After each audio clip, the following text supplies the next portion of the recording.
ఇప్పుడు దాకా మనం చెప్పుకున్నయన్ని ప్రీ ఎగ్జైల్ అండి. యూదుల ప్రవక్తల గ్రంథాల్లో. పోయినసారి చెప్పిన 3 తర్వాత ఇప్పుడు చెప్పే ఒక 3 ఏమో ప్రీ ఎగ్జైల్. ఎహెచ్‌కేల్, దానియేల్ వచ్చేసరికి ఎగ్జైల్ టైమ్‌లో చెరలో ఉన్నప్పుడు బబులోను రాజ్యంలో ఉన్నప్పుడు వాళ్ళు జరిగిన విషయాల్ని ఎహెచ్‌కేల్, దానియేల్ గ్రంథంలో చదువుతాం. నెక్స్ట్ క్లాస్‌లో నేను చెప్పేదేంటంటే పోస్ట్ ఎగ్జైల్ ఇది చెప్తాను. పోస్ట్ ఎగ్జైల్‌లో మనం చూస్తే ఎజ్రా, నెహెమ్యా టైంలో ఏ ప్రవక్తలున్నారు అని చెప్పాను మీకు. ఎవరు హగ్గయి, జకర్యా, మలాకి ఈళ్ళు ముగ్గురు పోస్ట్ ఎగ్జైల్. అంటే చెర అయిపోయాక బబులోను చెర అయిపోయాక మళ్ళీ తిరిగి వాళ్ళు యెరూషలేముకొచ్చినప్పుడు జరిగిన విషయాల్ని, వచ్చేటప్పుడు జరిగిన విషయాల్ని వాళ్ళు రాశారనమాట. ఓకేనా? ఓకే అండి. యూదుల గ్రంథాల్లో నెక్స్ట్ దేనికి మనం వచ్చేస్తే జెఫన్యా గ్రంథం. జెఫన్యా గ్రంథము ఇదేంటి అంటే యూదా రాజ్యం యొక్క చివరి దశాబ్దాలు. అంటే లాస్ట్‌లో ఇంకా. ఆహ్, ఇంక చెరకి దగ్గరలో ఉన్నప్పుడు రాసిన గ్రంథం అన్నట్టు. చెప్పిన ప్రవచనాలన్నమాట ఇవి. జెఫన్యాని పంపిస్తాడు దేవుడు. ఫస్ట్ వాళ్ళు ముగ్గురిని పంపించాడు గదండీ! యోవేల్‌ని, యెషయాని, మీకాని. వినట్లేదు. మళ్ళీ ఇంక దగ్గరలో ఉన్నప్పుడు దేవుడు జెఫన్యాని పంపిస్తున్నాడు. దీంట్లో ఏంటంటే దేవుని యొక్క న్యాయం ఏంటి? దేవుని యొక్క ప్రేమ. అంటే దేవుని న్యాయం తరపున చూసుకుంటే ఆయన మీరు చేసిన తప్పులను బట్టి శిక్షిస్తారు. కానీ అదే దేవుడు ఎంత ప్రేమ స్వరూపం అంటే మీకు మరలా నిరీక్షణనిస్తున్నాడు అనేది ఈ గ్రంథంలో మనం ఎక్కువ చూస్తాము. అయితే ఇది 640 అండ్ 621 బీసీ మధ్య కాలంలో రాయబడిన పుస్తకం. ఎందుకంటే ఈ ప్రవక్త ఉన్న టైం అన్నమాట అది. అయితే ఇది ఎవరికి రాసారు అని మనం చూస్తే యూదులకు రాసినట్లు మనం చూస్తాం. యోషియా రాజు కాలంలో. ఓకేనా అండి? యోషియా అనే రాజు పరిపాలించే కాలంలో మనం ఈ జెఫన్యా ప్రవక్త ఉన్నట్లు మనం చూస్తాము.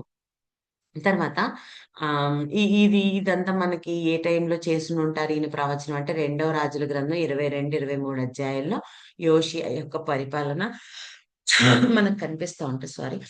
మనకు కనిపిస్తా ఉంటది. ఆ టైంలో జెఫన్యాని పంపించి దేవుడు ఏం చెప్పించారు అనేది చూస్తే మొదటి అధ్యాయం నుంచి రెండో అధ్యాయం మూడో వచనం వరకు మనం చూస్తే యెరూషలేముపై తీర్పు. దేవుడు ఆళ్ళకేం చెప్తున్నారంటేనండి, ఏమి మిగలకుండా మొత్తం సమస్తాన్ని నేను ఊడ్చివేయబోతున్నాను అని చాలా కోపంగా దేవుడు మాట్లాడుతున్నట్లు మనం చూస్తాం. మొత్తం అంధకారం అయిపోతుంది. అంటే చీకటయిపోతది. మహాశ్రమ రాబోతుంది అని దేవుడు జెఫన్యా ద్వారా చెప్పిస్తా ఉన్నారు. అయితే పశ్చాత్తాపానికి పిలుపు. మీకు ఇంక మీరు చేసిన తప్పుల్ని బట్టి మిమ్మల్ని మొత్తం ఊడ్చేయబోతున్నాను. ఏం మిగలదు ఇంక మీకు అని చెప్తూ, మీరు ఒకవేళ ఆ ఉగ్రత దినం రాకముందే ఒకవేళ మీరందరూ గనక వినయ విధేయతలతో దేవుని సన్నిధిలో మొర్రపెట్టి ఈ అంటే వేడుకుంటే ఆయన్ని మహారోదన దినమందు మీరు రాజీపడతారు. అంటే ఆ టైం నేనైతే రప్పించేదే తీర్పు. ఒకవేళ మీరు పశ్చాత్తాపపడి గనక ప్రార్థన జేస్తే నేను మిమ్మల్ని ఆ టైంలో సేవ్ చేస్తాను అని చెప్పేసి దేవుడు చెప్తా జెఫన్యా గారిని పంపించారనమాట అక్కడికి యోషియా కాలంలో. అయితే తర్వాత చూస్తే మనం రెండో అధ్యాయం 4 వచనం నుంచి మూడో అధ్యాయం 8 వచనం వరకు చూస్తే అన్య రాజ్యాలు మరియు యెరూషలేముపై తీర్పు. దేవుడు అన్ని రాజులను గూడా ఎందుకు శిక్షిస్తున్నాడు? లేకపోతే అనంటే నేను మీకు హబక్కూక్‌లో చెప్తాను. ఆ విషయం క్లియర్‌గా మనకర్థమవుతుంది. అయితే ఇక్కడ చూస్తే అన్య రాజులకు వ్యతిరేకంగా దేవుని తీర్పు. మెయిన్‌గా ఆహ్, మిగతా చుట్టుపక్కల మోయాబు, అమ్మోను వీళ్ళందరూ ఉన్నారు కదండీ! వీళ్ళందరిని కూడా దేవుడు చెప్తున్నాడు. ఉట్టి ఈ యొక్క యూదులనే కాదు మీ చుట్టుపక్కలున్న ఐగుప్తు, అమ్మోనీయులు, మోయాబీయులు, తర్వాత అష్షూరీయులు ఎవరైతే మన ఇజ్రాయేలీయుల్ని చెరపట్టుకొని తీసుకెళ్లారు గదండీ! వాళ్ళు గూడా గర్వించున్నారు. కాబట్టి వాళ్ళు గూడా గర్వించున్నారు. కాబట్టి వాళ్ళని గూడా దేవుడు అక్కడికి ఆహ్, వాళ్ళ యొక్క గర్వాన్ని బట్టి వాళ్ళని గూడా శిక్షిస్తాను అని ఎవరి చేత శిక్షిస్తాను అనంటే బబులోను రాజు చేత శిక్షిస్తాను అని చెప్పేసి మనకు కనిపిస్తదండి. అంటే మహా సామ్రాజ్యంగా అంటే హోల్ అండ్ సోల్‌గా ఆహ్, చక్రవర్తిగా బబులోను రాజుని నిలబెడతానని, తర్వాత వారి చేతిలో వీళ్ళందరిని గూడా ఓడిస్తానని దేవుడు అక్కడ చెప్తున్నట్టు మనం చూస్తాము. అయితే రెండో అధ్యాయం ఏడో వచనంలో మనం చూస్తే యూదా వారిలో శేషించిన వారిని తిరిగి రప్పిస్తాను. ఇప్పుడు అందరిని బబులోనికి పంపించడం అనేది అది ఇంకా దేవుడు నిర్ణయించేసుకున్నాడు. ఈ శిక్ష అనేది ఇంకెవ్వరు ఇది చేసినా దాన్ని మార్చలేరు. కానీ కానీ ఒకటి మాత్రం చేయగలరు ఏంటి అని అంటే దేవుడు, ఎవరైతే పశ్చాత్తాపపడి ప్రార్థన చేస్తారో, లేకపోతే ఎవరైతే నాకు నమ్మకంగా చెరలో కూడా ఉంటారో, వారిని నేను తిరిగి రప్పిస్తాను అని దేవుని యొక్క వాగ్దానం మనకు కనిపిస్తుంది. అంటే కొంతమంది నీతిమంతులు ఉంటారు కదండి! ఇప్పుడు దీంట్లో చాలా మంది ఇజ్రాయేలీల్లో అయితే ఒక్క ప్రవక్త కూడా మంచి ప్రవక్త కూడా లేడు. అండ్ మనుషులు లేరు, రాజులు లేరు, ఎవ్వరు కూడా లేరు. కాబట్టి వాళ్ళు రాలేదు. కానీ ఇక్కడ మనం చూస్తే యూదుల్లో చాలా మంది ఇదిగో ఇప్పుడు మనం చెప్పుకుంటున్న ఈ ప్రవక్తలందరూ ఉన్నారు. జెఫన్యా అవ్వచ్చు, యోవేల్ అవ్వచ్చు, యెషయా వీళ్ళందరూ కూడా యూదులేనండి. సో, వీళ్ళు ఉన్నారు. తర్వాత మనం చూస్తే షడ్రక్, మేషక్, అబేద్నెగో, దానియేలు వీళ్ళందరూ చాలా మంది నీతిమంతులు మంచిగా దేవుని కోసం నిలబడినోళ్ళున్నారు. యూదుల్లో. కాబట్టి దేవుడు ఏం చెప్తున్నాడంటే, యూదా వారిలో శేషించిన వారిని తిరిగి రప్పిస్తాను. అక్కడికి తీసుకెళ్ళినా నేను మళ్ళీ రప్పిస్తాను అనే ఒక నిరీక్షణను దేవుడిస్తున్నారు. తర్వాత ద ఈ ఇక్కడ మనం చూస్తే అన్య రాజులకి తీర్పు గురించి దేవుడు మాట్లాడుతున్నారు గదా! దాంట్లో యూదుల్ని గూడా దేవుడు చేర్చినట్లు మనం చూస్తా ఉంటున్నామనమాట. అయితే ఆహ్, ఇంకా దేవుడు మూడో అధ్యాయంలో మనం చూస్తే ఎలాంటి మాటలు మాట్లాడతారంటే అండి, అసలు నేనింక మిమ్మల్ని గుర్తుపట్టను. అసలు మీరు ఉన్నారన్న విషయాన్ని నేను గుర్తించను. మీరు నన్ను ఆ విధంగా బాధ పెట్టారు. సో, అసలు సమస్త దేశాలను నేను పోగు చేసి మీ పైన నా ఆగ్రహాన్ని కుమ్మరిస్తాను అని చెప్పేసి దేవుడు చాలా బాధతో, కోపంతో పలుకుతున్న మాటలన్నమాట అవన్నీ. సో, అది మనం రెండో భాగంలో చూడొచ్చు. ఫస్ట్ ఏమో యెరూషలేముపై తీర్పు, సెకండ్ అన్ని రాజ్యాలు ప్లస్ యెరూషలేముపై తీర్పు గురించి. ఇంత చెప్పిన దేవుడు ఎంత కోపమో అసలు ఏం ఉంచకుండా ఊడ్చేస్తాను మిమ్మల్ని, మీకు అంధకారాన్ని ఇస్తాను, మిమ్మల్ని తీసేస్తాను అన్న దేవుడు మళ్ళీ ఈ మూడో అధ్యాయంలోకొచ్చేసరికి ఆయన ప్రేమ చూడండి. సర్వలోకానికి ఒక నిరీక్షణ దేవుడిస్తున్నారు. ఏంటి అనేది మనం చూస్తే అన్ని జనులందరినీ దేవుడు ఒక ఏకీకృత కుటుంబంగా చేస్తాను అని అంటున్నాడు. ఏంటంటే ఇక్కడ మనం చూస్తే ఆహ్, హ్మ్, ఈ ఈ వాగ్దానం ఇది మూడో అధ్యాయంలోనండి. మూడో అధ్యాయం 9దో వచనం ఒకసారి చదువుతారా ఎవరైనా? మూడో అధ్యాయం 9దో వచనం. ఇది ఆదికాండంలో దేవుడు అబ్రహాముకు చేసిన వాగ్దానం నెరవేర్పు అని మనం చూడొచ్చిక్కడ. ఎందుకంటే నీలో నుంచి అన్ని జాతుల వాళ్ళొస్తారు. ఒక గొప్ప నేషన్స్ ఒస్తాయి. నాట్ ఓన్లీ యూదులు కానీ దేవుడు మొత్తం అన్ని జనులందరినీ కూడా నీ వలన ఆశీర్వదిస్తాడు అనేది దేవుడు అబ్రహాముకు చేసిన వాగ్దానం 12 అధ్యాయంలో ఆదికాండం. అది ఇక్కడ మనం దేవుడు మరలా ప్రవచన రూపంగా ఇక్కడ మళ్ళీ చెప్తున్నాడు. మళ్ళీ నేను ఆ విధంగా అందరిని సమకూర్చబోతున్నాను. మూడో అధ్యాయం 9దో వచనం ఒకసారి ఎవరైనా చదువుతారా అండి? జెఫన్యా అప్పుడు 3:9. అప్పుడు చదవండి సిస్టర్ చదవండి. జనులందరూ యెహోవా నామమును బట్టి ఏకమనస్కులై ఆయనను సేవించినట్లు నేను వారికి పవిత్రమైన పెదవులనిచ్చెదను. చెదిరిపోయిన వారై నాకు ప్రార్థన చేయి నా జనులు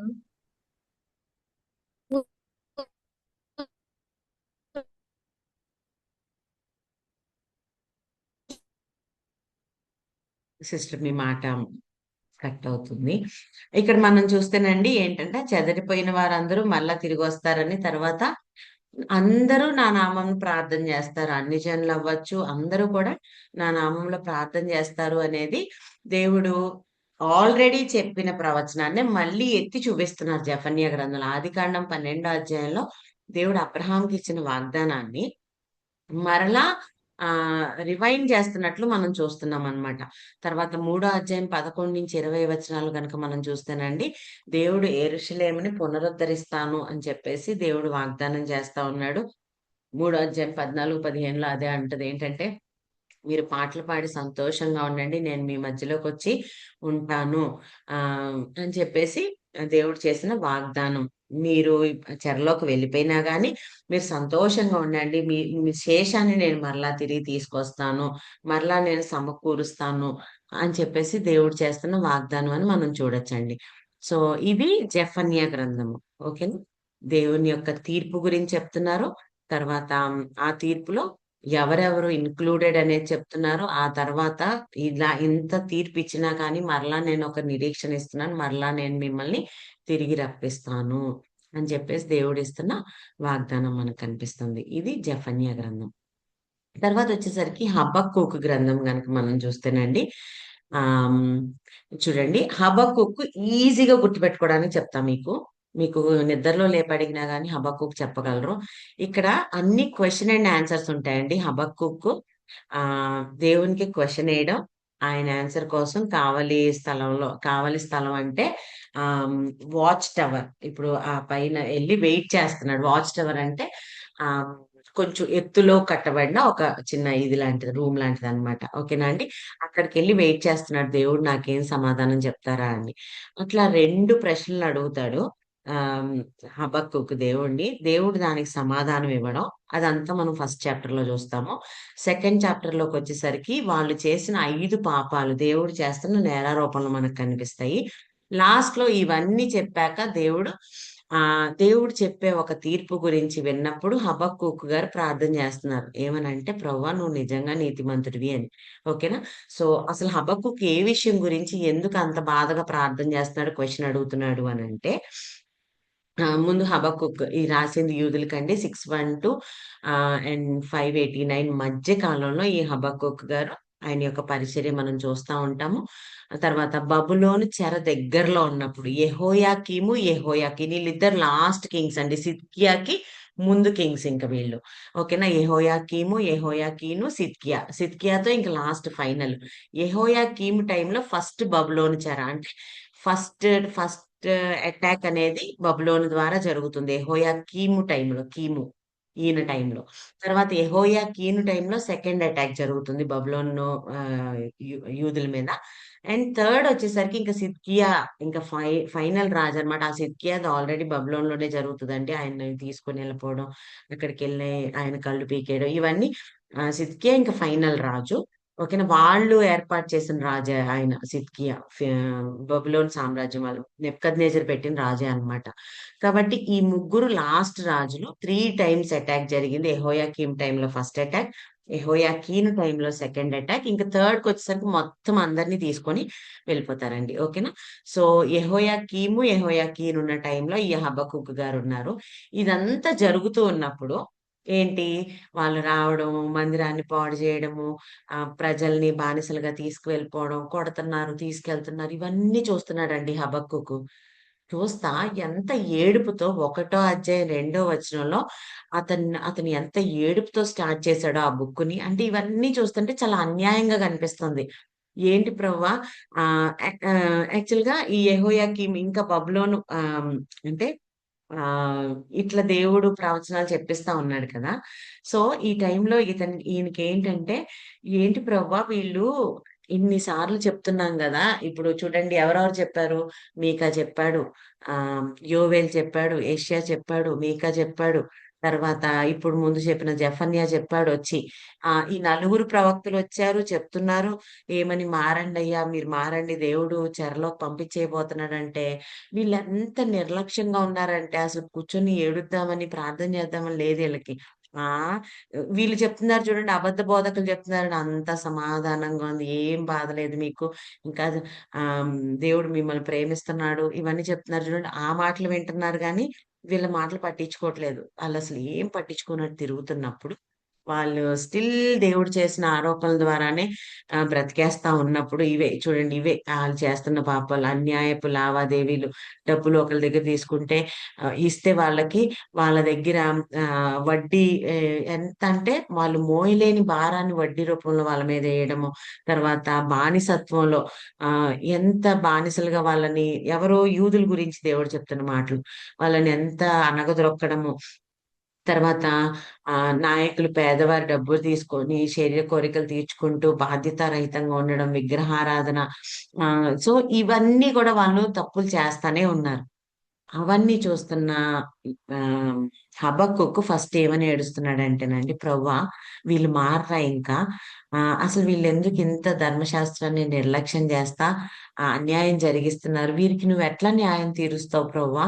అసలు వీళ్ళెంతమంది మేము వచ్చి చెప్పినా వీళ్ళు వినట్లేదు" అని చెప్పేసి ఏడుస్తున్నప్పుడు, ఒకటో అధ్యాయం 2-4 వరకు ఇక్కడ ఏమంటారు? యూదుల్లో జరుగుతున్న అన్యాయాన్ని చూసి ఎంతమంది చెప్తున్నా వీళ్ళు వినట్లేదు, మారట్లేదు. ఏంటి ప్రభువా!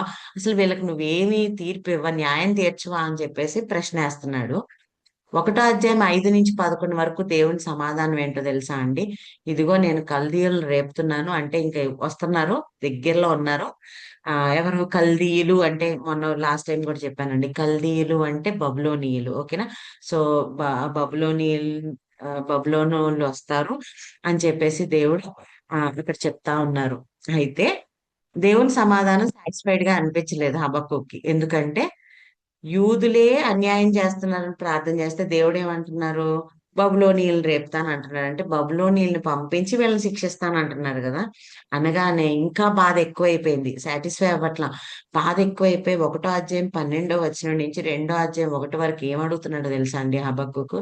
ఇదేంటి ప్రభువా, న్యాయం తీర్చమంటే మాకంటే దారుణమైన వాళ్ళు వాళ్ళు బబులోనీయులు, ఇంకా మా వాళ్ళు కొంచెం బెటర్. కాస్తైనా ఒక పక్క అయినా మా దేవుడు ఉన్నాడన్న భయం అన్న కొంచెం, ఒక పర్సెంట్ అన్నా ఉంది అట్లీస్ట్. ఆ బబులోనీయులకి అది కూడా లేదు. ఆ బబులోనీయులు ఇంకా దారుణమైన వాళ్ళు, అవినీతి పరులు కదా. వాళ్ళను ఉపయోగించి నువ్వు యూదులకి బుద్ధి చెప్తావా ప్రవ్వా అని చెప్పేసి ఇంకా బాధ ఎక్కువైపోతుందండి. ఎందుకంటే చూడండి, వీళ్ళే ఇలా ఉన్నారని బాధపడుతుంటే దేవుడు శిక్ష ఎవరితో వేపిస్తానంటున్నాడు? బబులోనీయులతో. ఆ బబులోనీయులు ఇంకా దారుణమైన వాళ్ళు. అలాంటిది వీళ్ళకంటే మా వాళ్ళే బెటర్ కదా ప్రభువా, నువ్వు వాళ్ళతో వేపిస్తానంటావేంటి అని సెకండ్ క్వశ్చన్ అడిగాడు. అయితే సెకండ్ ఆన్సర్ దేవుడు ఏం చెప్తున్నాడంటే 2వ అధ్యాయం 2 నుంచి 5 వచనాల్లో బబులోన్ని కూలద్రోస్తాను. నేనేమి చూడకుండా ఉండేవాడిని కాదయ్యా. నువ్వేం కంగారు పడకు. ఇప్పుడు వీళ్ళని శిక్షించడానికి నేను బబులోనీయులను వాడుకుంటున్నాను అంతే. తర్వాత వాళ్ళకి ఉంది అసలైన శిక్ష. వాళ్ళని కూడా నేనేం విడిచిపెట్టను. వాళ్ళని జస్ట్ వీళ్ళకి బుద్ధి చెప్పడానికి వాడుకుంటున్నాను అంతే. అంతేగాని నేనేం వాళ్ళు గొప్పోళ్ళని ఎంచట్లేదు. నెక్స్ట్ వాళ్ళకుంది. ఇప్పుడు చూడండి, అష్షూరీయులు వచ్చారు, ఇజ్రాయేలీని తీసుకొని వెళ్ళారు. దేవుడు అష్షూరీయులకి తీర్పు చెప్పాడా లేదా అండి? ఇప్పుడు బబులోనీయుల్ని యూజ్ చేసి దేవుడు అష్షూరీయుల యొక్క పొగరును కూడా అణచాడు. ఇప్పుడు ఈ బబులోనీయుల్ని వాడుకొని దేవుడు యూదులకు బుద్ధి చెప్తున్నాడు. నెక్స్ట్ ఈ బబులోనీయులకి వేరే వాళ్ళ ద్వారా దేవుడు బుద్ధి చెప్తాడు. సో అదే విషయం ఆన్సర్ దేవుడు హబక్కూకి చెప్తున్నాడు. అది వినగానే ఓకే. సో ఆ మాట చెప్తూ దేవుడు ఈ మూడు మనం చూస్తే చూడండి, ఈ 2వ అధ్యాయంలోనే 6 నుంచి 20 వచనాల్లో నేను అన్ని చూస్తున్నాను. ఏమేం పాపాలు వాళ్ళు చేస్తున్నారు అనేది పాపాల లిస్ట్ ఒక 5 దోషారోపణలు దేవుడు చెప్తా ఉన్నాడు. ఇవన్నీ నేను చూస్తున్నానయ్యా, నేనేం చూసి ఊరుకుండడానికి కాదు. వీటిని బట్టి వాళ్ళని శిక్షిస్తాను. వాళ్ళని బట్టి వాళ్ళు చేసిన దాన్ని బట్టి వాళ్ళకు కూడా శిక్ష ఉంది. ఇవన్నీ చెప్పినప్పుడండి 3వ అధ్యాయంకి వచ్చేసరికి 1, 2 వచనాల్లో మనం చూస్తే మా కాలంలోనే కార్యాన్ని నూతన పరచమని మళ్ళీ థర్డ్ ప్రార్థన చేస్తున్నాడు. ఫస్ట్ యూదులు ఏంటి ప్రవ్వా ఇంత అన్యాయం చేస్తున్నారు, న్యాయం తీర్చవా అన్నాడు. దేవుడు అన్నాడు నేను బబులోనీయులు పంపిస్తానని ఆన్సర్ చెప్పారు. తర్వాత ఇదేంటి ప్రవ్వా బబులోనీయులు నా వాళ్ళు మాకంటే ఘోరమైన వాళ్ళు, మా వాళ్ళే కొంచెం బెటర్. సో వాళ్ళను ఉపయోగించి ఏంటి ప్రవ్వా అని ఇంకా బాధ ఎక్కువైపోతే ప్రార్థన చేశాడు. చేస్తే దేవుడు దానికి కూడా ఆన్సర్ చెప్పారు. ఏంటంటే నేను అన్ని చూస్తున్నాను, వీళ్ళని నేను శిక్షించడానికి వాడుకుంటున్నాను అంతే. తర్వాత వాళ్ళకి కూడా నేను శిక్ష వేస్తాను అని చెప్పేసి వీళ్ళు చేసిన పాపాలు ఏంటేంటి అనేది ఒక 5 పాపాలని దేవుడు అక్కడ మెన్షన్ చేస్తున్నట్లు మనం ఈ హబక్కూకు గ్రంథంలో చూస్తా ఉంటామండి. ఇవన్నీ చెప్పాక థర్డ్ ప్రేయర్ చేస్తున్నాడు హబక్కూకు. ఏమనంటే ప్రభువా మా కాలంలోనే అంటే మేం చూస్తుండగానే కార్యాన్ని నూతన పరచవా ప్రభువా అని ప్రార్థన చేస్తున్నాడు. అయితే ఇక్కడ మనం చూస్తే ఈ 3వ అధ్యాయం 3వ వచనం నుంచి 7వ వచనం వరకు దేవుడు అదే చెప్తాడు. ఏంటంటే ఏ విధంగా దేవుడు వాళ్ళని శిక్షిస్తాడని మీరు చూస్తుండగా, సో ఆ విషయాల గురించి దేవుడు మాట్లాడుతా ఉంటారు. అయితే ఆహ్, ఇదే హబక్కూక్‌కి ఎందుకంటే ప్రార్థన చేస్తున్నాడు కదా! ప్రభా మా కాలంలోనే కార్యాన్ని నూతన పరచవా, మేము చూస్తుండగా ఇదంతా చేస్తావా నువ్వు అని అడుగుతున్నప్పుడు దేవుడు చెప్తున్న మాట ఏంటంటే భవిష్యత్తులో జరిగే నిర్గమనం. నిర్గమనం ఎక్కడ జరిగింది ఫస్ట్? ఐగుప్తు నుంచి బయటకొచ్చారు. ఇప్పుడు ఎక్కడికెళ్ళిపోతున్నారు? బబులోనుకెళ్ళిపోతున్నారు. సో దేవుడు బబులోనుకి వెళ్ళేటప్పుడు వీళ్ళకేం చెప్తున్నాడు అంటే హబక్కూక్‌కి ఇదిగో అయ్యా, ఒక 70 సంవత్సరాల తర్వాత, అంటే అక్కడ 70 అనేది మెన్షన్ చేయరులెండి హబక్కూక్‌లో. దానియేలులో మెన్షన్ చేస్తారు. సో వీళ్ళని నేను భవిష్యత్తులో మళ్ళీ బయటికి తీసుకొని రాబోతున్నాను. ఎలా తీసుకొని సమకూర్చబోతున్నాను నా విషయాలు చెప్పినప్పుడండి, మూడో అధ్యాయం 16-19 వరకు దేవుని స్తుతిస్తా ఉంటాడు హబక్కూకు.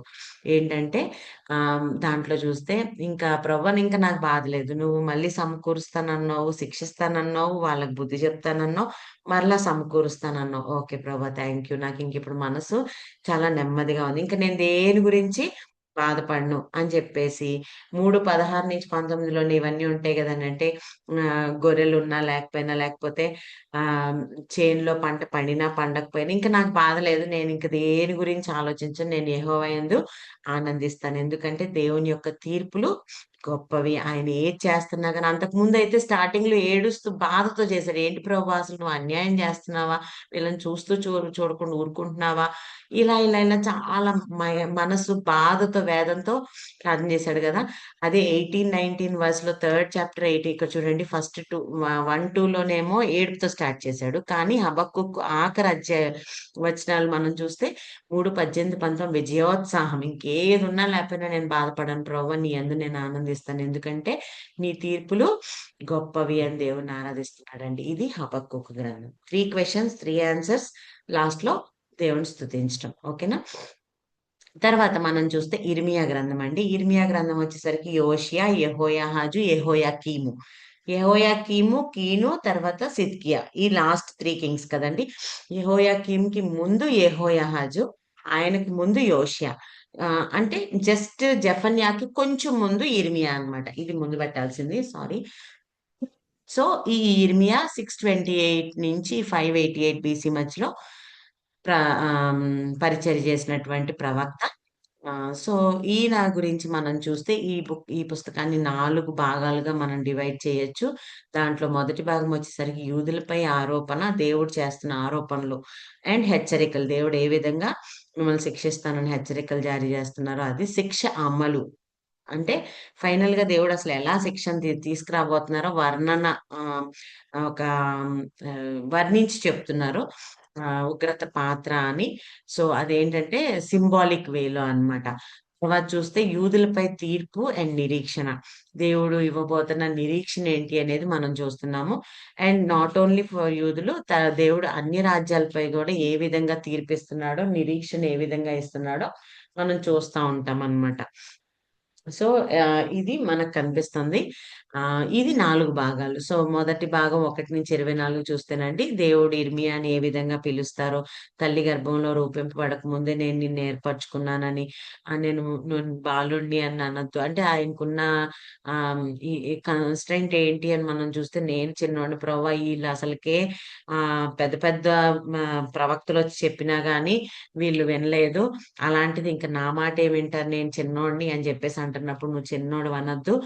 తల్లి గర్భంలో రూపించబడక ముందే నేను నిన్ను ఏర్పాటు చేసుకున్నాను. ప్రజలకు ప్రవక్తగా నేను నిన్ను నియమించాను అని చెప్పేసి దేవుడు ఆయన్ని ఏ విధంగా పిలిచారో ఆ విషయం మనకు కనిపిస్తది. బాదం చెట్టు దర్శనం అంటే దేవుడు తన యొక్క పిలుపుని కన్ఫర్మ్ చేయడానికి మనం చూస్తే ఆయన్ని బలపరచడానికి వాడుకుంటున్నట్టు మనం చూస్తాము. సో, ఇతను దేవుని ప్రవక్త ఎవరు? ఇర్మియా. ఇజ్రాయేలీయులకి, అన్యులకు కూడా. ఓకేనా? సో, నిరీక్షణతో కూడిన తీర్పు ఇక్కడ మనం ఫస్ట్ అధ్యాయంలో చూస్తా ఉంటాం. 2-24 అధ్యాయాల్లో మనం చూస్తేనండి, ఇశ్రాయేలీయులు నమ్మక ద్రోహం చేయడం, నిబంధన మీరడం, విగ్రహారాధన. ఇశ్రాయేలీయులు నమ్మక ద్రోహం చేయడం. ఏ విషయంలో వీళ్ళు నమ్మక ద్రోహం చేశారు అని మనం చూస్తే, దేవుడు ఫస్ట్ నుంచి వీళ్ళ మీద ఎక్కువ శాతం మోపుతున్న నేరం ఏంటంటే విగ్రహారాధన. విగ్రహారాధనని దేవుడు వ్యభిచారంతో సమానంగా వ్యభిచారంతో సమానంగా దేవుడు చూస్తున్నాడు. ఏంటంటే, మీరు మనం చూసాం గదండీ! ఇంకో పుస్తకంలో గూడా ఏంటది హోషేయ పుస్తకంలో గూడా ఆయన్నెళ్లి వ్యభిచారిని పెళ్లి చేసుకొని ఎందుకు అదంతా దేవుడు చూపించాలనుకుంటున్నాడంటే, నేనింత నమ్మకంగా మిమ్మల్ని చూసుకుంటున్నా, మీరు వేరే దేవతల తట్టు తిరిగిపోతున్నారు ప్రతిసారి. మీరు నన్నొదిలేసి నాకు నమ్మక ద్రోహం చేస్తున్నారు అనేది దేవుడు చెప్తా ఉన్నారు. తర్వాత ఇశ్రాయేలీయుల నాయకులపై ఆరోపణలు, యాజకులు, రాజుల మీద దేవుడు చేస్తున్న ఆరోపణలు. లాస్ట్ బుక్స్‌లో మనం చెప్పుకున్నట్టే ఏంటంటే, అంతా బాగున్న టైంలో సమాధానం, ఆశీర్వాదం, ప్రేమిస్తున్నాడు దేవుడు. తర్వాత రాజులేమో విగ్రహారాధనకి మనుషుల్ని ప్రేరేపించటము, ఇవన్నీ మనకు కనిపిస్తుంది. యాక్చువల్‌గా మనము రాజుల చరిత్రలండి, నేను మీకు అది షేర్ చేసినట్లున్నాను. యూదుల రాజులు, ఇజ్రాయెల్ రాజులని. వాళ్ళ చరిత్ర గనక మనం చదివితే షార్ట్‌కట్‌లోనే నేను రాసాను. అది చదవండి ఒకసారి మీకు టైం ఉన్నప్పుడు.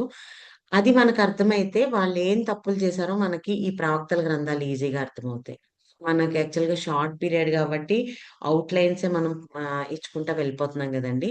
కానీ మనకి ఒక్కొక్కటి ఇప్పుడు మనష్షే రాజు ఎంత ఘోరంగా అంటేనండి, ప్రజలందరినీ కూడా విగ్రహారాధనకు ప్రేరేపిస్తాడు. దేవుడు ఆ టైంలో చాలా కోపమొస్తది దేవుడు. జస్ట్ ఒక్క ఎగ్జాంపుల్ చెప్తున్నాను నేను. మనష్షే అనే ఒక రాజున్నాడు. అతన్ని ఒక టైంలో అందరిని భయంకరమైన విగ్రహారాధన చేపిచ్చేస్తాడు. లాస్ట్‌లో అతను ఇంక అతను చనిపోయే ముందండి, దేవుడు అతన్ని గొప్ప రోగంతో మొత్తినప్పుడు అతను ఏడ్చి పశ్చాత్తాపపడి ప్రార్థన చేస్తాడు. ప్రభువా నన్ను క్షమించు నేను చేసిన పాపాలకి అని. దేవుడు అతన్ని కరుణిస్తాడు. అతను మారతాడండి. చనిపోయే ముందు ఆయన మారతాడు మనష్షే రాజు. కానీ ఈ విషయం చూడండి, నడిపించిన నాయకుడు మారాడు. దేవుని దగ్గర క్షమాపణ అడిగాడు. బానే ఉన్నాడు. కానీ అందరు ఎవరైతే ఇతన్ని ఫాలో అయిపోయి అందరూ విగ్రహారాధన చేస్తారో వాళ్ళు మాత్రం ఇంకా చేస్తానే ఉన్నారు. అంటే చూడండి, లీడర్స్ ఎంత జాగ్రత్తగా ఉండాలి అనేది మనష్షే రాజు టైంలో దేవుడు హెచ్చరిస్తా ఉంటారు. ఎందుకు అంటే, ఒకవేళ మనం మనం లీడర్స్ పొజిషన్‌లో ఉంటే మనం అని కాదు, జనరల్‌గా లీడర్స్ పొజిషన్‌లో ఉన్న వాళ్ళు తప్పు చేయిస్తున్నారనుకోండి ప్రజలతో, వీళ్ళు మారొచ్చేమో. ఒకవేళ ఏదో ఒక రోజు దేవుడు వీళ్ళని గద్దిస్తాడు. వీళ్ళు మారతారు, ఒప్పుకుంటారు, అన్నీ మారతారు. కానీ వీళ్ళు నడిపించిన ప్రజలు మారలేరు గదా! వా వాళ్ళు ముందుకు రాలేరు కదండీ! సో, మనష్షే చేయించింది అదేనండి. భయంకరమైన పాపాలు చేయించేసాడు మనుషులతో.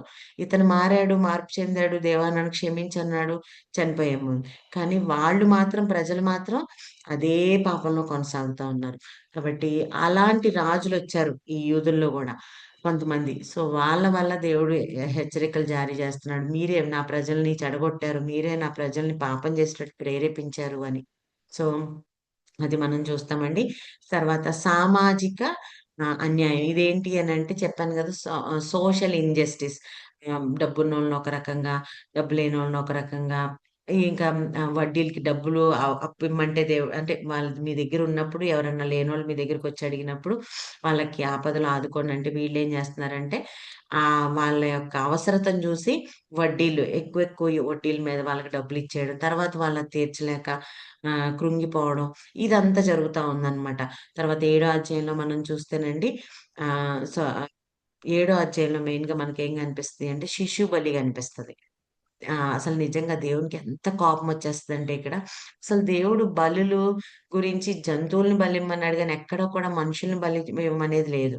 కానీ వీళ్ళెక్కడ నేర్చుకున్నారు అనంటే, వేరే దేశస్తుల దగ్గర నుంచి ఈ శిశు బలి అనేది పాగాను దేవతకి వాళ్ళట్లా బలిస్తా ఉంటారు పిల్లల్ని.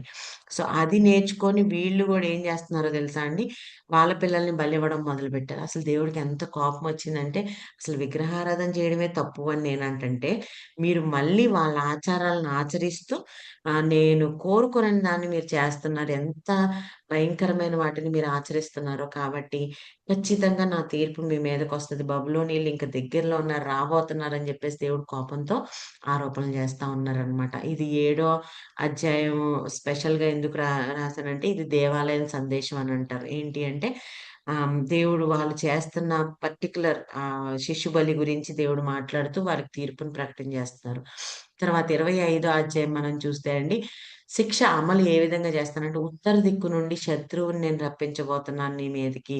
ఎవరా శత్రువు అనంటే బబులోనీయులు అని చెప్పేసి దేవుని ఉగ్రత పాత్ర, అది ఒక అలంకార పోలికలో చూపిస్తూ మీరు చేస్తున్న విగ్రహారాధన కోసం బబులోనీలు, ఈ ఉగ్రత పాత్ర ఎవరు అనంటే చూస్తేనండి ఇదిగోండి చూడండి, ఇది కప్ ఆఫ్ జడ్జ్‌మెంట్.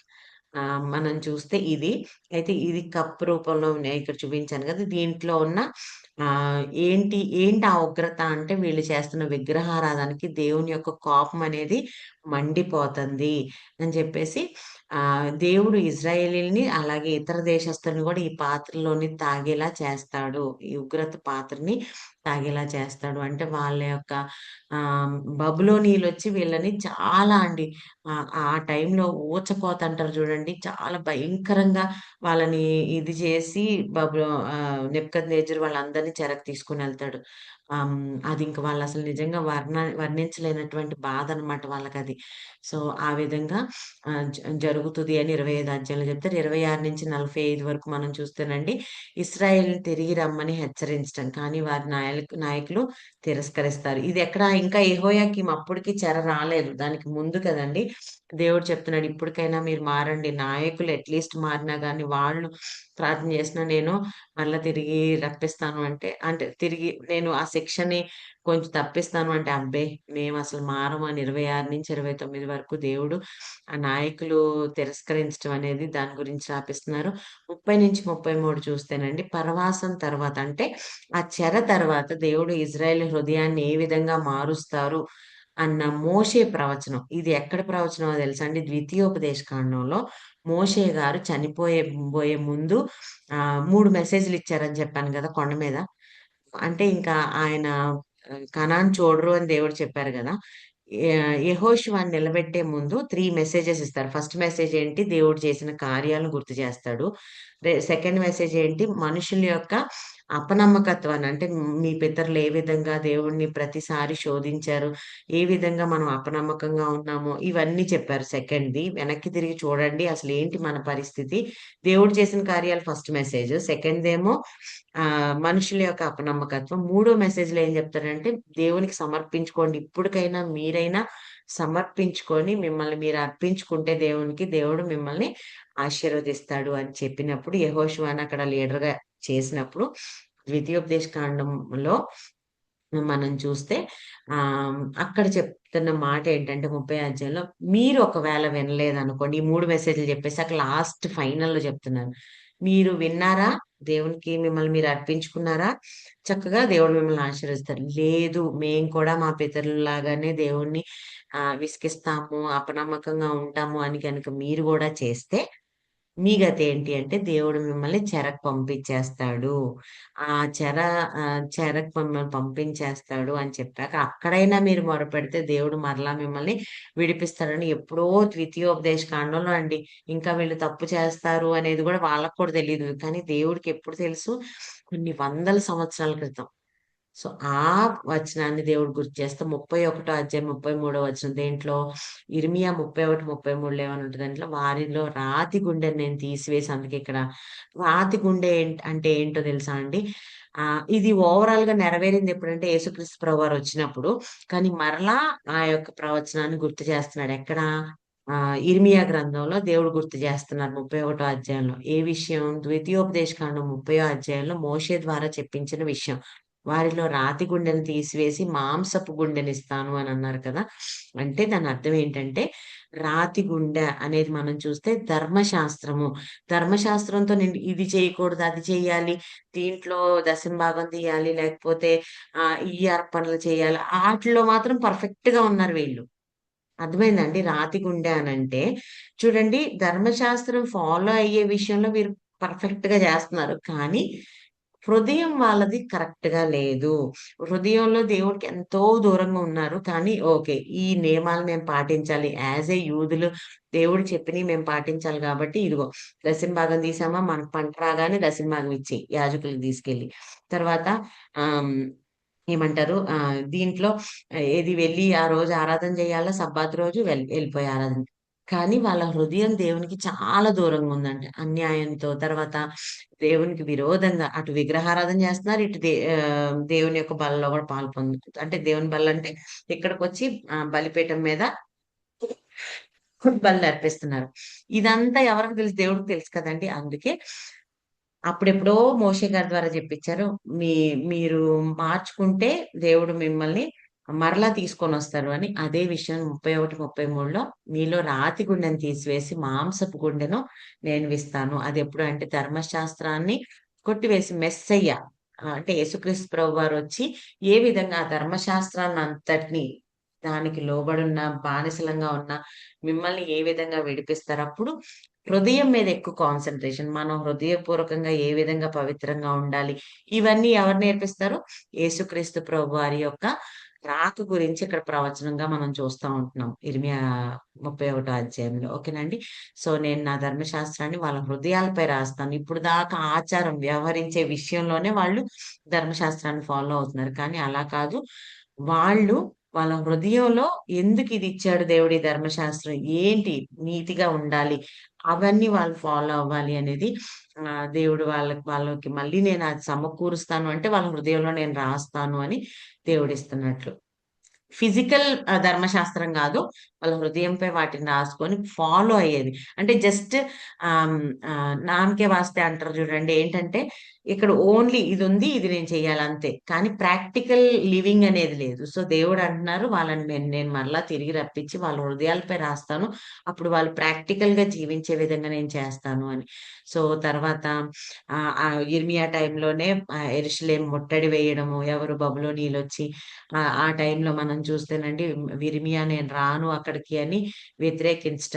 సరే అని ఇర్మియాని ఒక్కడిని వదిలేస్తారు. సరే నీ ఇష్టం అని చెప్పేసి అతన్ని అక్కడే ఉంచేస్తారు. కానీ తనకిష్టం లేకుండానే బలవంతంగా చూస్తే ఐగుప్తుకి అతన్ని తీసుకువెళ్ళిపోవడం మనం చూస్తా ఉంటాము.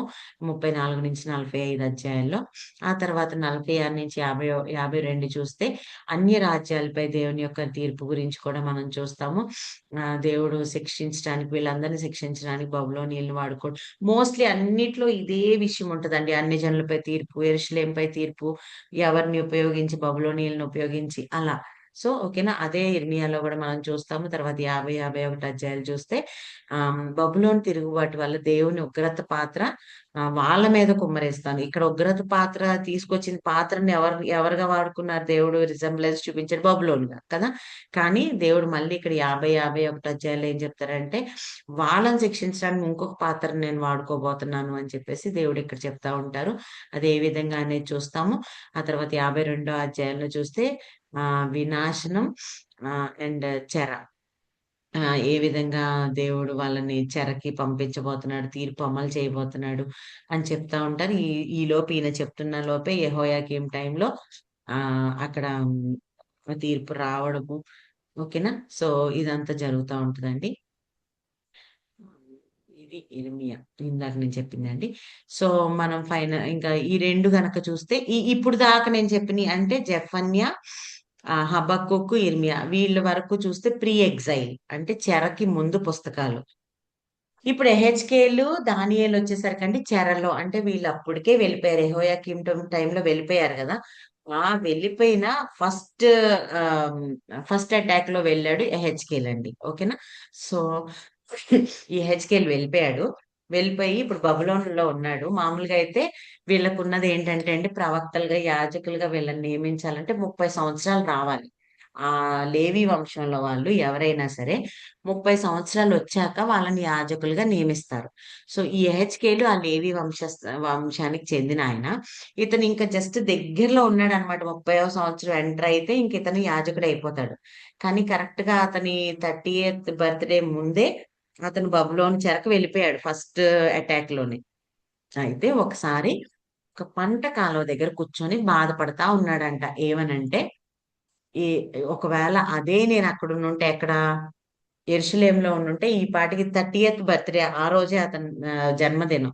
అనుకుంటున్నాడు. నేనక్కడ ఉండుంటే మా ఊర్లో అంటే యెరూషలేములో మా దేశంలో ఉండుంటే ఇప్పుడు నేను యాజకుడిగా అక్కడ నియమించబడేవాడిని. ఇలా చక్కగా సంతోషంగా జరిగేది నా జీవితం. కానీ ఎందుకో ఇలా అయిపోయింది. ఇంకా అసలు మళ్ళీ ఇది మారతదా?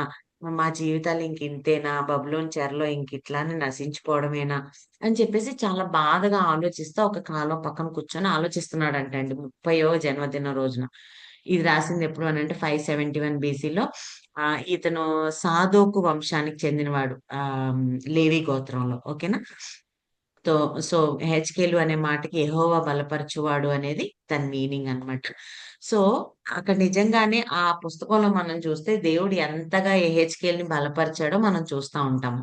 సో, 30వ జన్మదినం రోజు చాలా బాధగా అక్కడ కూర్చొని ఆలోచిస్తా ఉన్నప్పుడు అది ఒకటో అధ్యాయంలో మనకొక పిక్చోరియల్ ఫార్మ్‌లో ఒకటి మనకు కనిపిస్తా ఉంటది. ఏంటంటే అతను బాధపడతా ఉన్నప్పుడు దేవుడు ఒక దర్శనం అతనికి చూపిస్తాడు. 4 విచిత్రమైన జీవులు 4 చక్రాలుగా ఉంటే, ఆ చక్రాల మీద ఇలా ఆ చక్రం ఇట్లా వస్తా ఉందంటండి.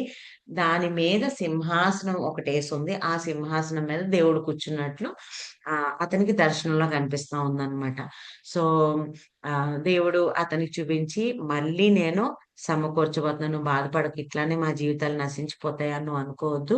దేవుడు మరలా సింహాసనాసీనుడై మరలా ఏలబోతున్నాడు. అంటే మరలా మీకు సమాధానం కలుగుతుంది. మరలా మీరు సమకూర్చబడతారు" అనేది దేవుడు అక్కడ అతన్ని బలపరుస్తారనమాట యెహెజ్కేల్‌ని.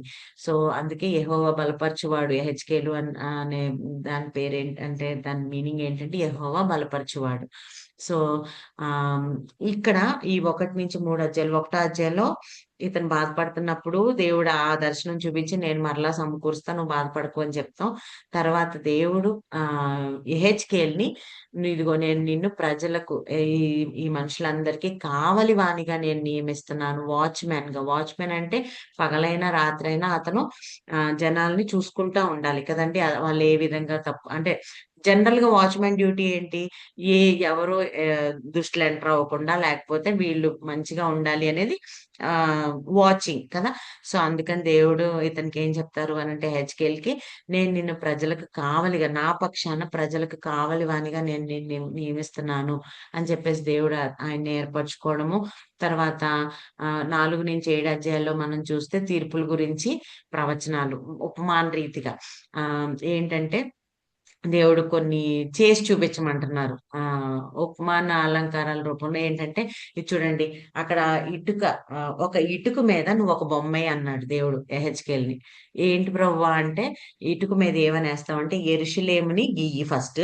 యెరూషలేము చిత్రపటం వెయ్యి నువ్వు. దాని పక్కనే చుట్టూ రథాలొస్తున్నట్లు అంటే సీజింగ్ దండయాత్ర జరుగుతున్నట్లు ఆహ్, ఫస్ట్ యెరూషలేమెయ్యి. ఒక ఇటుక మీద దేవుడు నువ్వెయ్యి ఇది అని చెప్పేసి ఒక చిత్రపటం వెయ్యి అని చెప్పేసి పిక్చర్ వెయ్యి అని చూపించి ఏం చెప్తున్నారంటే మధ్యలో యెరూషలేం వెయ్యి నీట్‌గా. దానికి గోడలు అవన్నీ ఏస్తావు కదా! వేశాక దాని చుట్టూ ఆహ్, రథాలు ఇవన్నీ వచ్చి దండయాత్ర చేస్తున్నట్లు పిక్చోరియల్ ఫార్మ్‌లో చూపించు అన్నాను. సరే అని అలా ఏస్తాడు. అది తీసుకెళ్ళి ప్రజలకు చెప్పు. ఇదిగో మీరంతా యెరూషలేంలో ఉన్నారు గదా! మంచిగా ఉందనుకుంటున్నారు గానీ, దండయాత్ర జరగబోతుందని దేవుడు చెప్తున్నాడు. బబులోనీయులొచ్చి మనల్ని నాశనం చేయబోతున్నాడని దేవుడు ఈ విధంగా చూపించమన్నాడు అని చెప్పేసి చెప్తాడండి. ఆ తర్వాత మనం చూస్తే ఇటుక మీదేసింది అదొకటి. తర్వాత తల బోడిగుండు చేసుకో అని అంటాడు. తల బోడిగుండు చేసుకోమనేటప్పుడు కూడా అండి 3 విచిత్రమైన విషయాలు చెప్తారు. అది మీరు చదవండి ఈజీగా మీకు బాగా అంటే చెప్పడానికి చాలా టైం పట్టిద్ది. 4-7 చాప్టర్స్‌లో ఉపమాన రీతిగా చెప్తా ఉంటారు. అయితే దాంట్లో గుండు కూడా డైరెక్ట్‌గా ఓన్లీ గుండు కాదండి. ఒకటి కత్తెరతో ఇది చాకుతో సగం కట్ చేయమంటాడు. కొంచెం కొంత అట్లా చెప్తూ ఇదిగో ఈ విధంగా 3 పార్ట్‌లుగా దేవుడు ఏ విధంగా నాశనాన్ని రప్పించబోతున్నాడో ఆ విధంగా చెప్తారండి అక్కడ. తర్వాత 390 రోజులు ఒక పక్క పడుకోమంటాడు. అదెందుకు అనంటే, అది చాలా కష్టం కదా! జనరల్‌గా చూడండి ఒక పక్కే మనం పడుకున్నప్పుడు ఇటు, అటు కదులుతా ఉంటాం గదా! ఒక పక్క ఎక్కువ సేపు పడుకోలేం. కానీ దేవుడు ఆయనకేం చెప్తారు అనంటే, 390 రోజులు నువ్వు ఒక పక్కకే పడుకో. కుడి కుడి ప్రక్క, తర్వాత 40 రోజులు ఎడమ పక్క పడుకోవాలి. అంటే అది ఎంత కష్టంగా ఉంటుందో దేవుడు యెహెజ్కేలుకి ప్రాక్టికల్‌గా చూపిస్తున్నాడు. ఇదే చెప్పు వెళ్లి వాళ్ళకి. ఏంటి అంటే, ఇదిగో ఇట్లాంటి కష్టమైన రోజులు రాబోతున్నాయి. వాళ్ళందరూ మిమ్మల్ని బంధించి అక్కడ వేస్తున్నప్పుడు, మీరు ఇప్పుడున్నట్టు కంఫర్ట్ జోన్‌లో మీరుండలేరు. మీ మీ మీదకి ఉగ్రత రాబోతుంది. వాళ్ళు మిమ్మల్ని ఎంతగా బంధించి శిక్షిస్తారో, ఎప్పుడెప్పుడు ఇప్పుడు చూడండి ఒక పక్క పడుకుంటున్నారు 390 డేస్ యెహెజ్కేలు. అదెంత కష్టంగా ఉంటదండి. ఎప్పుడెప్పుడు తిరుగుతానా అనిపిస్తది గదా! సో, అదెళ్లి చెప్పు నువ్వు ప్రజలకి. ఏంటి అనంటే, మీరు కంఫర్ట్ జోన్ నుంచి బయటికెళ్ళిపోబోతున్నారు. అట్లాంటి ఉగ్రత రాబోతుంది. ఆహ్, మీరనుకున్న విధంగా చేయలేరు. ఇప్పుడు నా ఇష్టం వచ్చినట్టు నేను ఇటు పడుకుంటాను, అటు పడుకుంటానంటే చేయలేను గదా! ఒక పక్కే పడుకోవాలి అన్నప్పుడు ఇంకొక పక్క అది ప్రాక్టికల్ వేలో దేవుడు ఎహెచ్కేల్ ద్వారా చూపిస్తున్నారు. ఇప్పుడు వెళ్ళి చెప్పు ఏంటంటే, ఇదిగో నా ఇష్టం వచ్చినట్టు నేను తిరుగుతానంటే ఒప్పుకోడు బబులోను రాజు లేకపోతే బబులోనీయులు. వాళ్ళు ఏం చెప్తే మీరు అది చేయాలి. అది ఎంత కష్టంగా ఉన్నా సరే మీరు చేయాల్సి వస్తది అని చెప్పేసి దేవుడు వాళ్ళకి ప్రాక్టికల్ గా నేర్పించబోతున్నాడు. సో ఇవన్నీ కూడా 4-7 చాప్టర్స్ లో మనం చూడొచ్చు. తర్వాత 12-24 లో కూడా సేమ్ ఉపమానాలు అలంకార రూపంలో దేవుడు యూదులకి ఆ అంటే మీ మీద ఏ విధంగా తిరుగుబాటు జరగబోతుంది అనేది వర్ణించడానికి 4-7 చాప్టర్స్, 12-24 ఇవన్నీ కూడా ఉపమాన రీతిలో చెప్తారండి. ఆ తర్వాత ఇక్కడ మనం చూస్తేనండి భార్య చనిపోతది. ఎవరు ఎహెచ్కేల్ వాళ్ళ భార్య 12-24లో మనం చూస్తే వాళ్ళ భార్య చనిపోతే ఏమంటాడో తెలుసా అండి? ఇదిగో నీ భార్య చచ్చిపోయింది అని అంటాడు. సరే నువ్వు వెళ్ళు అని అంటాడు. ఎళ్ళాక చూస్తే అక్కడికి ఎళ్ళాకంటాడు నువ్వు ఏడవకూడదు అంటాడు. ఇప్పుడు ఆలోచించండి భార్య చనిపోతే ఏడవకుండా ఎట్లా ఉంటారండి? కానీ దేవుడు చాలా ఖచ్చితంగా చెప్తాడు. నువ్వు అసలు ఏడవడానికి వీల్లేదు. ఇంక ఏడవడం మానేస్తాడు. అంటే ఇంకా ఆ బాధంతా కూడా దిగమింగుకుంటాడు. సో, అప్పుడు మళ్ళీ దేవుడు చెప్తాడు. ఇదిగో ఇలానే అంటే నీకు ఏడుపొచ్చినా ఏడవడానికి ఛాన్స్ ఉండదు అక్కడ. అక్కడికి వెళ్ళిపోయాక బబులోను చెరకు వెళ్ళిపోయాక. అంటే మీరు అనుకుంటున్నంత ఈజీ గాదు. చెర అంటే అది ఎంత భయంకరంగా ఉంటుందో దేవుడు యూదులకు చెప్పడానికి ఏం ఏమన్నా డౌట్సా అండి? ఓకే. సో, అది ఎంత భయంకరంగా ఉంటదో చెర అనేది చెప్పడానికి 4-7 అధ్యాయాలు, 12-24 అధ్యాయాల్లో దేవుడు ఉపమానాలను పోల్చి చూపిస్తున్నాడు. భార్య చచ్చిపోయిందా నువ్వు ఏడవకు. నువ్వు ఏడిస్తే ఊరుకోనంట. అదెళ్ళి ఇదిగో దేవుడు నన్ను ఇలాంటి పరిస్థితికి మనం వెళ్ళబోతున్నాం. అంటే మనకి ఏడుపొచ్చినా మన ఎమోషన్స్‌ని గూడా మనం ఈవెన్ వ్యక్తపరుచుకునే ఛాన్స్ ఉండదు. అలాంటి భయంకరమైన రోజులు రాబోతున్నాయి అని చెప్పేసి దేవుడు తీర్పు చెప్పించాడు. తర్వాత ఇంకా తిరుగుబాటు చేసే భార్య రూపంలో దేవుడు యూదుల్ని చూపించటం. అంటే అంతే గదా! దేవుడు వాళ్ళకి నమ్మకంగా భర్తగా ఉన్నప్పుడు వీళ్ళు ఏ విధంగా తిరుగుబాటు చేసి వెళ్ళిపోతున్నారో ఒక భార్యని పోల్చి చూపించటం యూదుల గురించి.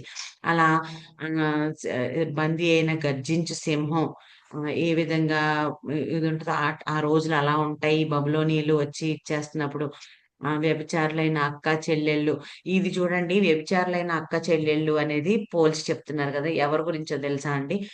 ఆల్రెడీ ఇజ్రాయేలీలు అదే పాపం వల్ల అష్షూరీ చెరకెళ్ళిపోయారు గదా! తర్వాత మళ్ళీ అక్క చెల్లెలంటే వీళ్ళందరూ ఒకే వంశస్థులు గదండీ! యాకోబు సంతానమే గదా! 12 గోత్రాలు. అక్కడ 10 గోత్రాలు ఇజ్రాయేలీలు. వాళ్ళకి చెప్పాడు దేవుడు. కానీ వాళ్ళు మేము వినమంటే వినమని అష్షూరు చెరకు వెళ్ళిపోయారు. ఆ తర్వాత వాళ్ళ జీవితాలు ఇంకెక్కడున్నాయో గూడా మనకి తర్వాత దేవుడు ఎక్కడ మెన్షన్ చేయలేదు. అయితే దేవుడు ఈ వ్యభిచారి అయిన అక్కా చెల్లెల్లో ఉపమానం చూపించి, ఇదిగో వాళ్ళు వాళ్ళు మీ సహోదరులే. కానీ వాళ్ళు చెప్తే వినల. మీరైనా అట్‌లీస్ట్ నాకు నమ్మకంగా ఉండండి అని దేవుడు వీళ్ళని హెచ్చరిస్తున్నట్లు మనకు కనిపిస్తా ఉంది. తర్వాత మనం చూస్తే ఇది ఈ విధంగా ఉపమాన రీతిగా చూపించటము 8-11 చాప్టర్స్ చూస్తే యెరూషలేములో దేవాలయంలో జరుగుతున్న విషయాలు దర్శన రూపంలో అండి. నిజంగా యెహెజ్కేలు చదవండి భలే అనిపిస్తది. భలే అంటే వాళ్ళు చేస్తున్న పనులు దేవుడు యెహెజ్కేలుని ఆత్మ రూపంలో అర్థమైందండి. మనిషి అక్కడే ఉన్నాడు. కానీ అతని అతని అక్కడ ఫిజికల్ ప్రెజెన్స్ వేరే చోటుంది. కానీ అతని యొక్క స్పిరిచ్యువల్ ప్రెజెన్స్ మాత్రం ఎక్కడ అతని హార్ట్‌ని దేవుడు ఎక్కడ ఉంచాడంటే స్పిరిట్‌ని మాత్రం ఇదిగో ఇట్రా నీకు నేను చూపిస్తాను. ఎందుకు నేను వీళ్ళకి తీర్పులు ఇవ్వబోతున్నానో. అసలు వీళ్ళకి కొంచెమైనా బుద్ధుందా? చూడు నువ్వు అనుకుంటున్నావు కదా! యెరూషలేములో దేవాలయం ఉంది. అక్కడ ఆరాధనలు జరుగుతున్నాయని. దాని ఎనకాల జరిగేయి నీకు చూపిస్తాను రా అని చెప్పేసి ఆ దేవాలయంలోనంటండి లోపలికి ఒక సీక్రెట్ ద్వారం ఉంటది. ఆ సీక్రెట్ ద్వారంకి లోపలికి దేవుడు తీసుకొనెళ్తాడు యెహెజ్కేల్‌ని. చూడు ఇక్కడ ఏం కనిపిస్తున్నాయి నీకంటే విగ్రహాలు చుట్టూ విగ్రహాలు కనిపిస్తాయి. ఎక్కడ? దేవుని యొక్క మందిరంలో. వాళ్ళందరూ ఆరాధన చేస్తున్నారు. చూడు ఏం జరుగుతుందో చూసావు గదా! అని చెప్పేసి చూపిస్తున్నాడు. తర్వాత ఇప్పుడు మామూలుగా అయితే యెహెజ్కేల్ ఎక్కడున్నాడు? బబులోనులో ఉన్నాడు. ఫస్ట్ అటాక్‌లో వెళ్ళిపోయాడు. మిగిలిన వాళ్ళు ఉన్నారు గదండీ! ఇంకా యెహోయాకీను, సిద్కియా టైంలో నెక్స్ట్ అటాక్స్ కదా! సో, ఇప్పటికైనా నేను చెప్పింది నెరవేరుస్తున్నాను గదా! ఫస్ట్ అటాక్ జరిగిపోయింది గదా! మనుషులు మారాలి గదా! కానీ వాళ్ళు ఎలాంటి పొజిషన్‌లో ఉన్నారో రా నీకు చూపిస్తానని ఆత్మ రూపంలో దేవుడు యెహెజ్కేల్‌కి అక్కడ జరుగుతుంది. ఎక్కడ? ఇతను బబులోనులో ఉన్నాడు. కానీ యెరూషలేములో జరుగుతున్న విషయాల్ని దేవుడు అతనికి చూపిస్తున్నారు. చూడరా చర్చ్‌లో ఏం జరుగుతుందో నువ్వు చూద్దువు గానిరా. అసలు వీళ్ళ గురించి "ప్రవ్వా ఎందుకు ప్రవ్వా" అని చెప్పేసి "నువ్వు బాధపడుతున్నావా? ఇట్లా ఏం జరుగుతుందో నీకు చూపిస్తున్నానని" దేవాలయం దగ్గరికి తీసుకెళ్తే అక్కడ లోపలంతా విగ్రహాలు. ఆల్రెడీ దేవుడు చెప్పిన తీర్పు అమలు జరిగింది. అయినా వాళ్ళకి బుద్ధి లేదు. తర్వాత సరే లోపల సీక్రెట్‌ది ఒక్కటే అనుకుంటున్నాం బయటికి రా అని చెప్పేసి ప్రాంగణం ఉంటది చూడండి మెయిన్ గేట్ దగ్గర. అటుపక్క అయితేనంటండి ఒక పక్కేమో పిల్లల్ని బలిస్తున్నారంట. ఒక పక్కేమో పెద్ద విగ్రహాన్ని నుంచోబెట్టి అక్కడ పూజలు జరిపిస్తున్నారంట. ఇవన్నీ చూస్తున్నప్పుడు యెహెజ్కేల్‌కి ఎంత బాధనిపిస్తదంటే ఇదేంటి మన మందిరంలోన, మన దేవాలయంలో ఇదంతా జరుగుతుందా అని చెప్పేసి. దేవుడు అందుకే వీళ్ళకి నేను తీర్పు అందుకే ఊరికే ఇవ్వలేదయ్యా. ఇవన్నీ చేస్తున్నారని వీళ్ళు ఖచ్చితంగా ఆ ఉగ్రతకు లోనవుతారు అని చెప్పేసి ఇవన్నీ చెప్తా ఉంటారు. తర్వాత పొరుగు రాజ్యాల మీద తీర్పు. అమ్మోను, మోయాబు, ఏదోం వీళ్ళందరూ చుట్టుపక్కల ఉన్న రాజ్యాలండి. తూరు, సీదోను, ఐగుప్తు, ఫిలిష్తియా వీళ్ళని కూడా నేను వీళ్ళకి కూడా తీర్పు ఇవ్వబోతున్నాను. దాంట్లో మెయిన్‌గా తూరుకి ఎందుకు తీర్పు వాళ్ళ యొక్క గర్వాన్ని బట్టి, ఫిలిష్తీయుల యొక్క గర్వాన్ని బట్టి నేను వాళ్ళకి తీర్పు ఇవ్వబోతున్నాను అంటాడు. 33 అధ్యాయం మనం చూస్తే ఆహ్, ఈ ప్రవచనం నెరవేర్పు. ఏంటంటే దేవుడు చెప్పిన ప్రవచనాల నెరవేర్పు. ఆళ్ళని సెకండ్ అటాక్ కూడా తీసుకెళ్లడం. కానీ దేవుడు మరలా నిరీక్షణనివ్వడం అనేది మనం చూస్తా ఉంటాము. ఆ తర్వాత ఫైనల్ చాప్టర్స్ 34-48 మనం చూస్తేనండి, యూదుల యొక్క నిరీక్షణ, యేసుక్రీస్తు ప్రభువారు రాకడ గురించి అంటే ఆయన వస్తారు, మెస్సయ్య వస్తాడు అని చెప్పేసి అప్పుడు ఆహ్, మరలా ఎండిపోయిన ఈ ఎముకలన్నీ బ్రతుకుతాయి. లేకపోతే మరలా నిరీక్షణ నేనిస్తాను అనేది దేవుడు నిరీక్షణ సందేశాన్ని ఇస్తున్నాడు. దీంట్లోనే 37 చాప్టర్‌లో మనం చూస్తే అతను ఒకరోజు మళ్ళీ కూర్చొని బాధపడతా, ఏడుస్తూ ప్రార్థన చేస్తా ఉంటాడు. ప్రభువా ఏంటి ఇంతేనా మా జీవితాలు? ఇంక బబులోనులో ఇదైపోవడమేనా? ఆహ్, ఇంత బాధ ప్రభు మేమెంత సంతోషంగా ఉండేవాళ్ళం అక్కడ యెరూషలేములో అని చెప్పేసి ఏడుస్తా ఉన్నప్పుడు, దేవుడు అతన్ని ఆత్మ రూపంలో అతన్ని ఎండిన ఎముకల లోయకి తీసుకెళ్ళడం. ఇదిగో ఈ ఎండిపోయిన ఎముకలు బ్రతుకుతాయా నరపుత్రుడా అని అడిగితే, ఏమో ప్రభా నాకైతే తెలీదు. ఇక్కడున్న సిట్యుయేషన్ చూస్తేనైతే బ్రతకవనిపిస్తున్నాయి. కానీ దేవుడు ఏదైనా చేయగలడు. కాబట్టి "ప్రవ్వా నాకు తెలీదు. నీకే తెలియాలి అదన్నప్పుడు, ఇదిగో నువ్వే నీ నోటితో ప్రవచనం చెప్పు ఎండిన ఎముకలు బ్రతకాలని" అని చెప్పినప్పుడు అతను ప్రవచించినప్పుడు తర్వాత జీవ వాయువు ఎప్పుడైతే మరలా వాటిలోకొస్తే అవన్నీ కూడా గొప్ప సైన్య సమూహంగా నుంచున్నట్లు మనం 37 అధ్యాయంలో చూస్తాం. ఎండిన ఎముకల లోయ అనేది మనం అక్కడ చూస్తాం గదండీ! ఇప్పుడు దేవుడు చెప్తున్నారు. "నువ్వు అంటున్నావు గదా! మళ్ళీ మేము సమకూర్చబడతామా? మళ్ళీ మాకా సంతోషం వస్తదా? మళ్ళీ మేము తిరిగి మా రాజ్యానికి వెళ్తామా? యెరూషలేముకని బాధపడుతున్నావు కదా! నేను మీకు చెప్తున్నాను ఫస్ట్ నుంచి ఇదే. ఏంటంటే మిమ్మల్ని సమకూరుస్తాను. కొన్ని రోజులు మిమ్మల్ని శిక్షించి మరలా నేను మిమ్మల్ని మీ మీ దేశానికి తీసుకొని వెళ్తాను" అని దేవుడిక్కడ నిరీక్షణతో కూడిన మాటల్ని యెహెజ్కేలుకి చెప్తున్నాడు. తర్వాత ఇక 38, 39 చాప్టర్స్ చూస్తే లోక రాజ్యాలకు దేవుడిచ్చే నిరీక్షణ, గోగు, మాగోగు యుద్ధం ఇది మనం చూస్తే అలంకార రూపంలో చూపించిన ఇదే మనం ప్రకటన గ్రంథంలో కూడా చూస్తామండి. తర్వాత 40-46 అధ్యాయాల్లో నూతన మందిర దర్శనం. ఒకటో అధ్యాయంలో ఏదైతే దర్శనం ఇచ్చాడు దేవుడు, అదే మళ్ళీ ఇక్కడ రిపీట్ అవుతున్నట్లు మనం చూస్తాం. కాకపోతే దేవుడు ఇక్కడ మందిరం ఒకటి కట్టబడుతున్నట్లు అక్కడి నుంచి ఒక నీళ్ల ప్రవాహము జీవజల నదిలోకి వెళ్లి కలుస్తుందంట. ఆ మందిరం దగ్గర నుంచి వచ్చే కాలవ అంటే ఆ వాటర్ ఎళ్లి ఎక్కడ కలుస్తుంది? జలాల్లోకెళ్ళి కలుస్తున్నట్లు ఇక్కడ ఒక దర్శనం. అంటే మరలా మందిరాన్ని కట్టిస్తానక్కడ. మరలా మీకు హోప్‌నిస్తాను అనేది దేవుడు అక్కడ చెప్తా ఉన్నారు. తర్వాత 47-48 చాప్టర్స్ మనం చూస్తేనండి, అదే ఇప్పుడు నేను చెప్పాను గదా!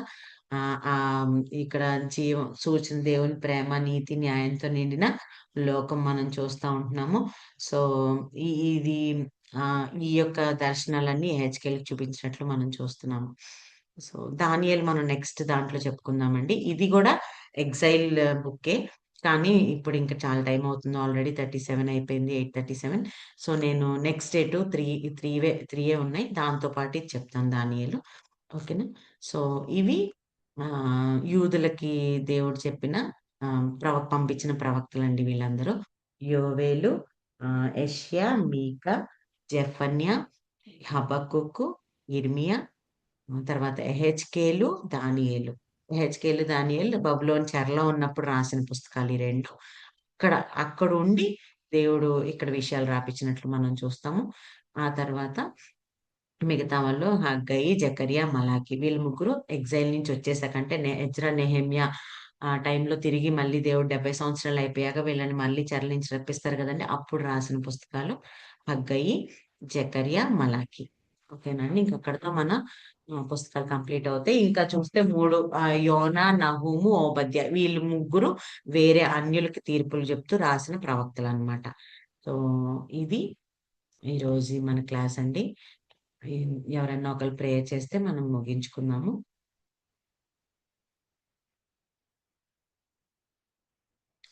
మీరు అంటే ఇది షార్ట్ టర్మ్ కోర్స్ కాబట్టి చాలా ఫాస్ట్ ఫాస్ట్‌గా వెళ్తున్నాం మనము. మీకు నేను